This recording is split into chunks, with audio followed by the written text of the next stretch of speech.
So I chase the bucks, your friends looking like you changing up. Remember back when I would chase the bus, niggas is racing for short durations, running from their sins. When I was just a kid, running from my pen, people is talking, I Tony Hawk them, I swear to ground. What's going on, everyone? Thank you so much for tuning to the video. This is your boy AshTheMan, and we are here to review Yashahime, the Half Demon Princess, episode 2, 3 Princesses. Now, I'm kind of glad with this episode 2. Well, technically, to me, this should have been episode 1 because the official episode 1 was so nostalgic. Them kind of like visiting, like what happened in between, kind of like giving us a little bit of side story, but keeping us up to date with the characters and what exactly is going on.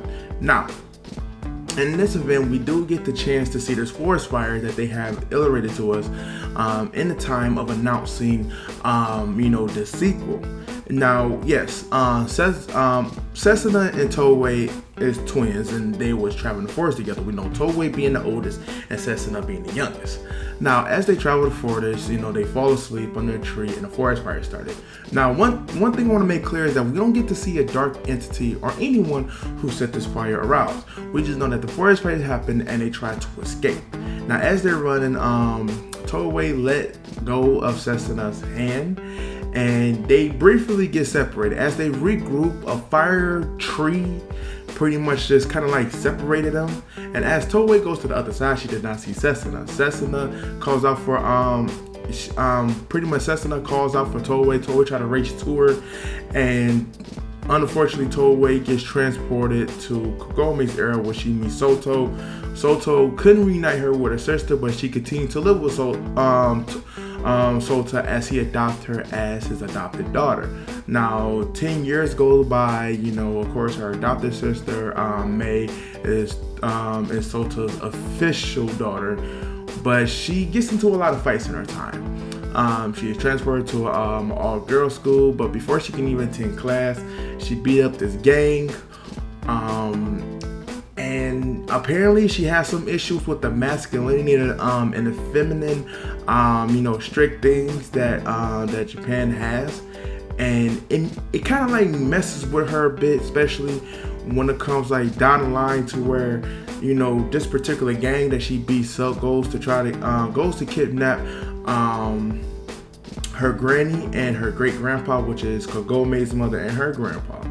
So when they is tied up, she kind of like rescue them, and they go into a fight. And as May's crying because she didn't want Toei to fight, she pretty much explains that she has to try to do better so that May doesn't go into tears, in which it seems like she may just be leaning towards that whole lesbian strong power way, and hopefully they don't like really focus on this too much. Don't want to get real vibes about it, but let's move this attention somewhere else a little bit. Now, as these 10 years go by, Toei is not only one that's going through the changes. Now, we do get to see that Moroha, which is Kagome and Inuyasha's daughter, she is surrounded by the demon slayers. Now, apparently at this point, Moroha is not a part of them. She is more so like a bounty hunter and looking for the bone eater demon, which is the same demon that took the precious sacred jewel out of Kagome's side on the first episode, kind of like bit it out. But that's the demon that they are looking for. Now, this demon is looking for the rainbow pearls. Now, there's rainbow pearls. I know there's a red, gold, and silver. Now, Moroha has the red one, in which she was attempting to use it, but unfortunately, her and Setsuna came at a clash. I don't think they know that they are related. And we got a chance to see Songo's younger brother. And apparently that's her son that has her trusty giant boomerang with the cat. So we definitely getting to see this new future that Kohaku being the head guy for the Demon Slayers, maybe went on a journey to restore him. But he definitely standing there like, look, I'm the guy now. But this demon comes out and was able to take the pearl away from Moroha. Pretty much this demon is getting busy by taking the gold pearl for Setsuna also. Now, Setsuna did display some ability where she did like some type of gust electric wind. Moroha kind of like interrupted that, which I think she kind of like, it was her fault for getting the gold pearl taken. But the demon Moroha and Setsuna end up, due to some crazy phenomenon with the sacred tree, goes to the same time era as Toei. Now Toei get to see her sisters Setsuna, and kind of like memories kind of like rushing, and she wants to protect her. She tried to slash with her sword that she ended up getting like during like the end of day of school, but sword doesn't do jack shit. And yeah, but that's where the episode leaves off. Now it's a couple of things that really just seems like they took away from the original Inuyasha show, and I guess it's going to be their way of like kind of like going forward. Now this Rainbow Pearl, it deals with these 3 pearls of red, gold, and silver.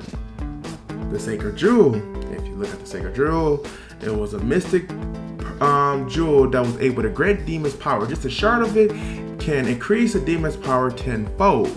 And that was the whole main thing of Inuyasha. Now we're talking about 3 pearls who resides in 3 demons, half demons, and 1 is a quarter, which is Inuyasha, Kagome's daughter Moroha, and Shishomaru twin daughters, which is Setsuna, Toei. Very interesting, not that they went with that. I mean, it has to be a reason why they have these pearls, and I'm guessing it has to do with the same, maybe a similar reason why Inuyasha had the black pearl in his eyes, that which led to the resting place of his father to receive the Tenseiga. Now, could it be like a particular like heirloom that was left for him? Because if you remember, the Inuyasha's father left his two of his swords with his sons. One of those swords, I'm not sure we can consider it to be canon or not, but his 2 swords he left with his son. Now Inuyasha got Tenseiga, and Shishomaru had Tenseiga.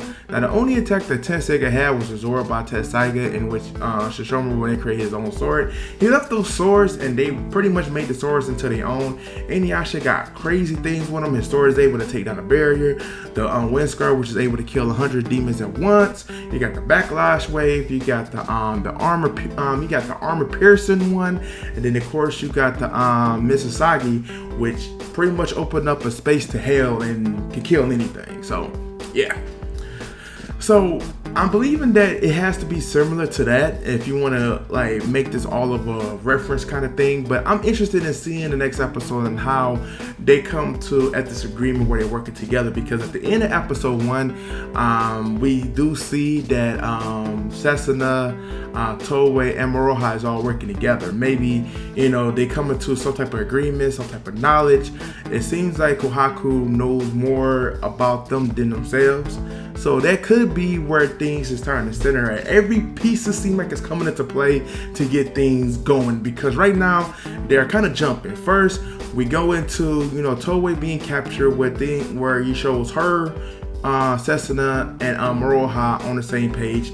Then they go into the back way of them, showing like Kagome, Inuyasha, Shishomaru, all of them. The kind of like nostalgia killing I was saying. Then it goes right back into that where they're showing like this owl, which I think this owl is going to be kind of like, the main person in this. Now we're going to episode 2 where they're trying to make things current by letting us know what exactly happened with the forest fire, how everybody was before that situation happened. So definitely interesting to see that.